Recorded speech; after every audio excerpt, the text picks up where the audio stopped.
এই কাহিনীটি শুরু হয় স্কুলে পড়া একটি অল্পবয়স্ক ছেলেকে নিয়ে। সে একটি বছর ৩৫-এর সুন্দরী মহিলার প্রেমে পড়ে যায়। তারপর ছেলেটি এতটাই প্রেমে ডুবে থাকে যে সে স্বপ্নেতেও মহিলাটির সঙ্গে অন্তরঙ্গ মুহূর্ত কল্পনা করতে থাকে। রনি ১২ বছরের ছেলে। তার বাবা তাকে একটা সাইকেল কিনে দেয়। সাইকেলটি সেকেন্ড হ্যান্ড ছিল, কিন্তু রনি এতেই খুশি ছিল। সে তার বন্ধুদের কাছে সাইকেলটি নিয়ে যায়। বন্ধুদের মধ্যে একজন চিৎকার করে বলতে থাকে, এই দেখো কে আসছে। তার কথা শুনে সবাই বসে পড়ে, কিন্তু রনি কিছু বুঝতে পারছিল না কে আসছে। কিছুক্ষণের মধ্যেই সবাই দেখতে পায় সেই এলাকার সবথেকে সুন্দরী মহিলা হেঁটে আসছে।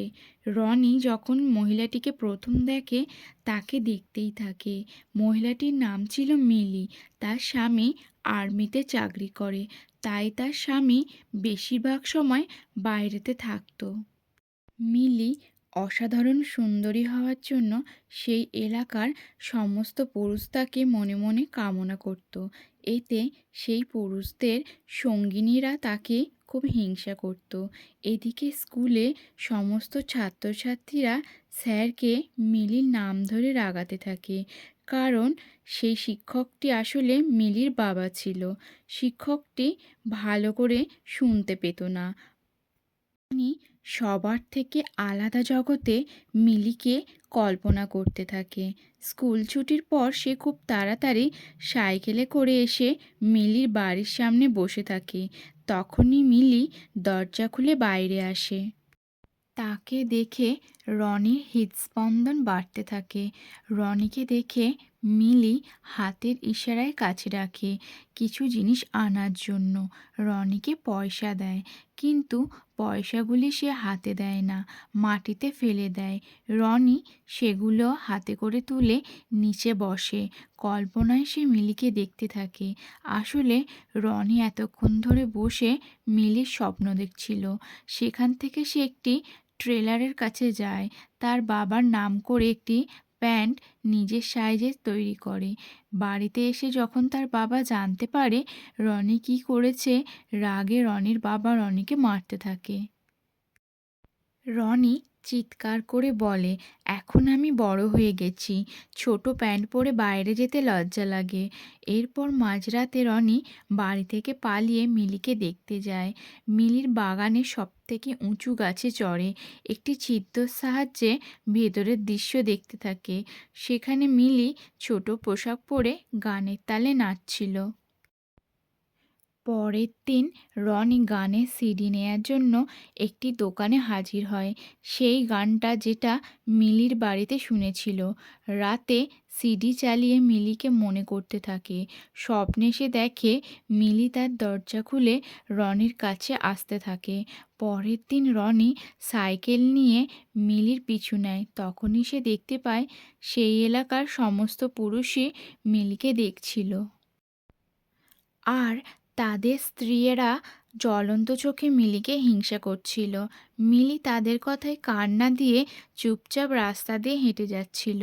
সে কাউকে কখনো প্রশ্নের কোনো জবাব দেয় না, কারণ সে তার স্বামীকে খুব ভালোবাসতো। এরপর মিলি তার বাবার কাছে যায়। তার বাবা বাড়িতে একাই থাকতো। তার অনেক বয়স হয়ে গিয়েছিল। মিলি তার বাবাকে কাজে সাহায্য করত, প্রতিদিন তার বাবার কাছে আসতো। রনি মিলির পিছু নিতে নিতে দূর থেকে সব দেখতে থাকে। এরপর রনি বাড়িতে এসে মিলির স্বপ্নে ডুবে যায়।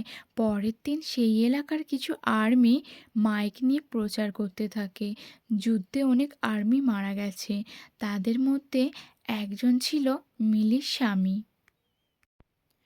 এই কথা শোনার পর মিলি ভেঙে পড়ে ও অনেক কান্না করতে থাকে, কারণ সে পৃথিবীতে অনেক একা হয়ে গেছে। পরের দিন মিলি তার কাপড় ধুয়ে শুকনো করতে দেয়। তখন রনি মিলির একটি কাপড় চুরি করে নিয়ে পালায়। রাতে সেই কাপড়টি নিয়ে স্বপ্নের দেশে পাড়ি দেয়। পরের দিন সকালে তার বাবা রনির রুমে এসে দেখে মেয়েদের কাপড় নিয়ে রনি ঘুমোচ্ছে। তখনই সে রাগে রনিকে মারতে থাকে। স্কুলে মিলির বাবাকে একজন চিঠি দেয়। তাতে লেখা ছিল মিলি অত্যন্ত বাজে স্বভাবের মেয়ে। তার সাথে সেই এলাকার অনেক পুরুষের সম্পর্ক আছে। যেটা শোনা মাত্রই তার বাবা রেগে গিয়ে মিলির সাথে সমস্ত সম্পর্ক ছিন্ন করে। রাতে রনি আবার মিলির বাড়ি যায়। একটি ছিদ্র দিয়ে দেখে একটি পুলিশ অফিসারের সাথে মিলি অন্তরঙ্গ সময় কাটাচ্ছিল। এরপর যখন পুলিশ অফিসারটি বাইরে বেরিয়ে যায়, তখন হঠাৎ করে তার ওপর একজন হামলা করে দেয়। কারণ সেই লোকটিও মিলিকে কাছে পেতে চেয়েছিল। এরপরেই সেই লোকটির বউ পুলিশ নিয়ে মিলির বাড়িতে উপস্থিত হয় এবং চিৎকার করে সবাইকে বলতে থাকে তার স্বামীর সাথে মিলির অবৈধ সম্পর্ক আছে। এই জন্য সে মিলির ওপর অত্যন্ত রেগে যায় এবং কেস করে দেয়। আর এই কথাটা সেই এলাকার জনে জনে জানতে পারে। মিলি সেজন্য খুব চিন্তাগ্রস্ত হয়ে পড়ে। এই জন্য সে সবথেকে বড় উকিলের কাছে যায় কেস লড়াই করার জন্য। কিন্তু উকিলও তার ফায়দা ওঠায়, তার কেস লড়াই করার জন্য রাজি হয়ে যায়। পরের দিন কোর্টে শুনানির সময় মিলির উকিল কেসটি জিতে যায়। এরপর মিলি বাড়ি আসে। সেখানে মিলি উকিলকে ফিস দেওয়ার জন্য টাকা দেয়, কিন্তু উকিল মিলির কেস লড়াই করার জন্য কোনো টাকা নেয় না। শারীরিক সম্পর্কের মাধ্যমে সে তার পাওনা আদায় করে। দূর থেকে গাছে চড়ে রনি এসব দেখতে থাকে। তখনই হঠাৎ করে গাছ থেকে রনি পড়ে যায়, ফলে তার একটি হাত ভেঙে যায়। উকিলটি মিলির সাথে দেখা করতে থাকে, কারণ উকিলটি মিলির সমস্ত খরচা বহন করছিল। যখন এই কথাটি উকিলের মা জানতে পারে, তখন সে উকিলকে খুব বকতে থাকে। এরপর উকিল মিলির সাথে সমস্ত সম্পর্ক ভেঙে দেয়, ফলে মিলি অনেক একা হয়ে যায়। মিলি কোথাও কাজ পাচ্ছিল না। কিছুদিন পর রনি মিলির পিছু নিতে নিতে দেখে একজন লোকের সাথে মিলি কথা বলছে। তখন আকাশ দিয়ে অনেক প্লেন যাচ্ছিল। সবাই প্রাণপণে ছুটতে থাকে, কারণ অন্য একটি দেশ সেই দেশের ওপর আক্রমণ করে দিয়েছিল। সেই আক্রমণে মিলির বাবা মারা যান। মিলি একেবারে ভেঙে পড়ে, কারণ এই পৃথিবীতে তার নিজের বলতে কেউ ছিল না। আর কিছু লোক মিলিকে সমবেদনা দিয়ে সেখান থেকে চলে যায়। রনির যখন সময় আসে সমবেদনা জানাবার জন্য, তখন একটি লোক তাকে সরিয়ে দেয়। ফলে রনির মনে মিলিকে কাছে পাওয়ার যে বাসনা ছিল সেটা ভেঙে যায়। পরের দিন রনি আবার মিলির বাড়ি যায়। সে লুকিয়ে মিলিকে দেখতে থাকে। তখন মিলি নিজের সাথে কথা বলছিল, লোকে আমায় যে নজরে দেখে তাদের মতোই আমি হয়ে যাব। এরপর সে নিজের চুল কেটে ফেলে। পরের দিন মিলি নতুন লুকে সবার সামনে আসে। সে প্রথমে সেই এলাকার পুরুষদের সামনে এসে বসে। সব পুরুষ তাকে দেখতে থাকে। সে একটি সিগারেট জ্বালাতে যায়, তখন অনেক পুরুষ তাকে আগুন জ্বালাতে সাহায্য করে। মিলি ভাবে, আমি ভালো করে বাঁচতে চেয়েছিলাম, কেউ বাঁচতে দেয়নি। এই লোকগুলি আমার অসহায়ত্বের ফায়দা ওঠাতে চায়। তাই মিলি খারাপ কাজ করতে থাকে। সে নতুন নতুন পুরুষের সাথে সম্পর্ক গড়ে তোলে। এইসব দেখে রনি সেই জায়গায় অজ্ঞান হয়ে যায়। সমস্ত মহিলারাও ক্ষিপ্ত হয়ে ওঠে। এরপর সমস্ত মহিলারা ক্ষিপ্ত হয়ে হোটেল থেকে মিলিকে মারতে মারতে বাইরে টেনে আনে। অনেক ভিড় ছিল, তাই তাকে কেউ বাঁচাতে এসেছিল না। রনিও খুব হতাশ হয়ে পড়ে। এরপর মিলি শহর ছেড়ে চলে যায়। রনি দূর থেকে তাকে দেখতে থাকে। কিছুদিন পর মিলির স্বামী ফিরে আসে।